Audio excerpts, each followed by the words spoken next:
ഉരുൾപൊട്ടൽ ദുരന്തത്തിൽ നിന്ന് ജീവൻ തിരിച്ചു കിട്ടിയ കുറച്ചു പേരുണ്ട് പത്തനംതിട്ട കക്കത്തോട്ടിൽ. രാത്രിയിൽ എപ്പോഴോ ഉറക്കത്തിൽ മലമുകളിൽ നിന്ന് പൊട്ടിയ ഉരുൾ വീടിന് മുറ്റത്തുകൂടി ഒഴുകിപ്പോയ ഞെട്ടലിലാണ് ഇവർ.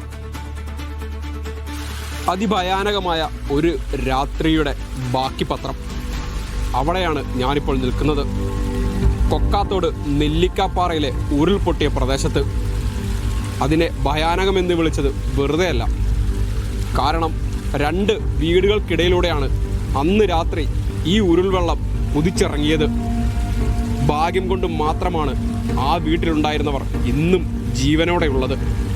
എല്ലായിരുന്നെങ്കിൽ അന്ന് തന്നെ മണ്ണിനടിയിൽ പോകുമായിരുന്നുവെന്ന ഒരു വലിയൊരു സങ്കടം മാത്രമാണ് ആ വീട്ടുകാർക്കുള്ളത്.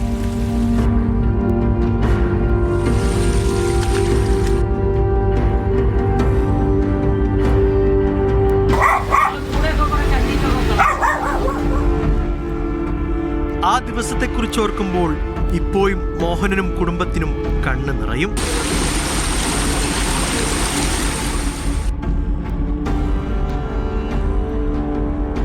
ജീവിതത്തിൽ ഇതുവരെ സമ്പാദിച്ചതൊക്കെയും ഒറ്റ രാത്രി കൊണ്ട് ഉരുൾ കൊണ്ടുപോയി.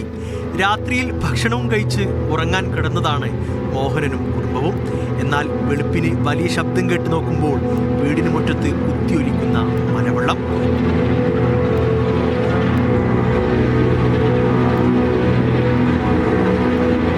മോഹനന്റെ വീടിന് വെറും 10 മീറ്റർ മാത്രം അകലത്തിലാണ് രുക്മിണിയുടെ വീട്.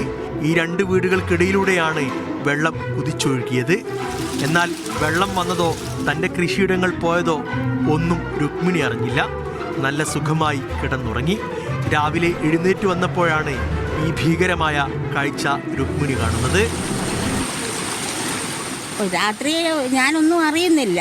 ശബ്ദങ്ങൾ കേൾക്കുന്നെന്ന് പറഞ്ഞു. എൻ്റെ മോൾ എന്നെ വിളിച്ച് ചോദിക്കുന്നു, അമ്മയൊന്നും അറിഞ്ഞില്ലയോ എന്ന്. അപ്പം ഞാൻ പറഞ്ഞു ഒന്നും അറിഞ്ഞില്ല, ഈ ശബ്ദം ഒന്നും കേട്ടില്ല എന്ന് ചോദിച്ചു. അപ്പം ഞാൻ പറഞ്ഞു ഞാനൊന്നും അറിഞ്ഞില്ലെന്ന് പറഞ്ഞു. അങ്ങനെയാണ് ഞാൻ അറിയുന്നത്. വെളുപ്പിന് എഴുന്നേറ്റ് വന്നപ്പോഴാണ്. വെളുപ്പിന് തന്നെ. അപ്പം പിന്നെ മരുമോൻ വന്ന് ഇതൊന്നും കണ്ടില്ല എന്ന് ചോദിച്ചപ്പോഴാണ് ഞാൻ അറിയുന്നത്.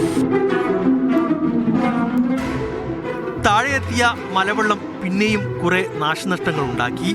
ഒഴുകിപ്പോകുന്നതിനിടയിൽ നിറയെ കൃഷിയിടങ്ങൾ, വിളകൾ, തെങ്ങുകൾ, അങ്ങനെ നിരവധി ഉപജീവന മാർഗങ്ങൾ കൂടിയാണ് കൊണ്ടുപോയത്.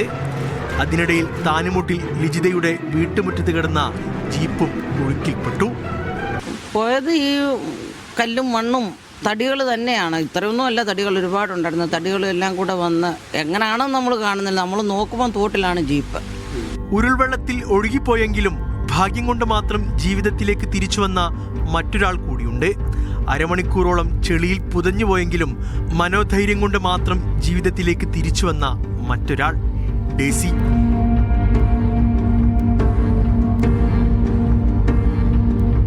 ലിജിതയുടെ വളർത്തുനായയാണ് അവൾ. ഉരുൾപൊട്ടിയ ശബ്ദം കേട്ട് വീട്ടുകാരെല്ലാവരും എഴുന്നേറ്റ് വന്ന് നോക്കിയപ്പോൾ വീടിന് ചുറ്റും ചെളിയും വലിയ മരങ്ങളും അടിഞ്ഞു കിടക്കുന്നു. അതിനുള്ളിലായിരുന്നു ഡേസി. നമ്മളിപ്പോൾ നിൽക്കുന്നത് മുകളിൽ കണ്ട കാഴ്ചകളിൽ നിന്ന് വളരെയേറെ താഴ്ചയുള്ള പ്രദേശത്താണ്. ഈ പ്രദേശത്തെല്ലാം ഉരുള് വന്ന പ്രദേശങ്ങളാണ്. ഇവിടെയെല്ലാം നേരത്തെ കൃഷിയിടങ്ങളാണ്. വലിയ നാശനഷ്ടമാണ് ഇവർക്ക് സംഭവിച്ചത്. എങ്കിലും ജീവൻ മാത്രം ബാക്കി കിട്ടിയെന്ന ആശ്വാസം മാത്രമേ ഇവർക്കുള്ളൂ. ക്യാമറ പേഴ്സൺ മനോജ് PL-നൊപ്പം മാർട്ടിൻ ജോസഫ്, പത്തനംതിട്ട.